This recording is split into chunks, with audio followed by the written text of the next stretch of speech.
जय शिवराय मित्रांनो, अण्णासाहेब पाटील आर्थिक मागास विकास महामंडळाने निधी देण्याबाबतचा एक शासन निर्णय काढलेला आहे। या शासन निर्णयाअंतर्गत किती निधी वितरित केला जाणार आहे, अर्थसंकल्पामध्ये किती तरतूद केलेली होती, याबद्दल आपण या शासन निर्णयामध्ये सविस्तर माहिती बघणार आहोत। आणि महत्त्वाची गोष्ट म्हणजे हा शासन निर्णय समजून घेतल्याच्या नंतर आपण एका वेगळ्या व्हिडिओमध्ये यावर सविस्तर पुन्हा बोलणार आहोत। मात्र त्या अगोदर आपल्याला हा शासन निर्णय काय आहे हे समजून घेणं गरजेचं आहे। तसं पाहिलं तर मी हा तुम्हाला दिसता व्हिडिओ करू शकत होतो, मात्र बरेच जण म्हणतात की शासन निर्णय दाखवा, शासन निर्णय दाखवा, म्हणून मी अगोदर हा शासन निर्णय दाखवण्याचा व्हिडिओ करणार आणि त्यानंतर विश्लेषणात्मक नंतर आपण या शासन निर्णयावर बोलणार आहोत। त्यामुळे अगोदर आपण हा शासन निर्णय समजून घेऊ। मात्र तत्पूर्वी आपली एक छोटीशी विनंती आपल्याला असणार आहे, तुम्ही जर आपल्या चॅनलवर नवीन असताल तर चॅनलला सबस्क्राईब करा, व्हिडिओला लाईक करा आणि जास्तीत जास्त बांधवांना ही माहिती शेअर करा, कारण माहिती खूप महत्त्वाची आहे।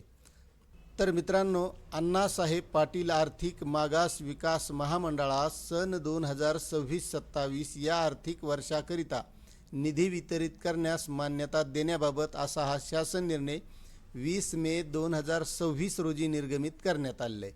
आता या शासन निर्णयामध्ये या महामंडळासाठी जे काय अर्थसंकल्पीय तरतूद आहेत 2026-27ची ती आहे 750 कोटी रुपये।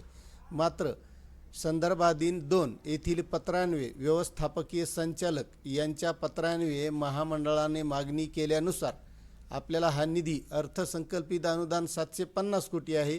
मात्र या मागणीनुसार 150 कोटी रुपये वितरित या शासन निर्णयाअंतर्गत करण्यात येत आहेत।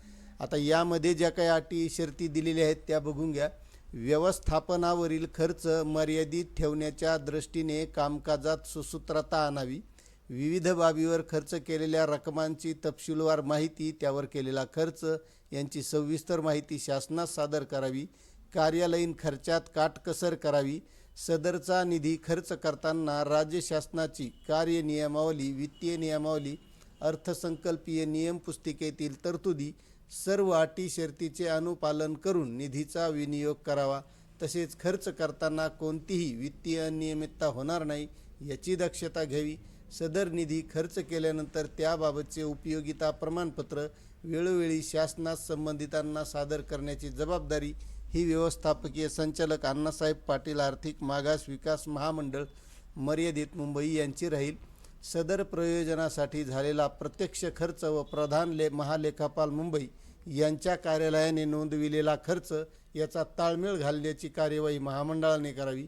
सदर निधी कोणत्याही परिस्थितीत खर्च न होता बँक खात्यात स्वीय प्रपंजी खात्यात अथवा शासकीय लेख्याबाहेर ठेवता येणार नाही। तसेच निधी आहरित करून बँक स्वीय प्रपंजी खात्यात ठेवला असल्यास असा खर्च न होणारा निधी शासन खाती जमा करण्यात यावा। अण्णासाहेब पाटील आर्थिक मागास विकास महामंडळास 150 कोटी रुपये आहरित व संवितरण करण्यासाठी सहसचिव, उपसचिव, नियोजन विभाग हे नियंत्रक अधिकारी असतील। तसेच कार्यासन अधिकारी, नियोजन विभाग हे आहरण व संवितरण अधिकारी असतील। सदर अनुदान महाराष्ट्र कोषागार नियमातील विहित नमुन्यातील देयकान्वये अण्णासाहेब पाटील आर्थिक मागास विकास महामंडळ मुंबई यास वितरण करण्याचे अधिकार कार्यासन अधिकारी, नियोजन विभाग यांना देण्यात येत आहेत। अण्णासाहेब पाटील आर्थिक मागास विकास महामंडळ मुंबई या सदर आदेशान्वये वितरित करण्यात येणारे अंशदान हे सशर्त अनुदान आहे। आता मित्रांनो, तुम्हाला जर पुन्हा सविस्तर वाचायचं असेल तर याची लिंक आपल्या डिस्क्रिप्शनमध्ये दिलेली आहे। मात्र यावर आपण सविस्तर नंतर बोलू। मात्र तुम्हाला आत्तापर्यंत तुम्ही जर या योजनेचा लाभ घेतलेला असेल तर आत्तापर्यंत तुम्हाला किती हप्ते आलेले नाहीत हे नक्कीच कमेंट करा आणि कधीपासून आलेले नाही हे सुद्धा कमेंट करा, यावर आपण नंतर बोलू। आता तुम्हाला हा शासन निर्णय कसा वाटतो हा कमेंटमध्ये नक्कीच सांगा।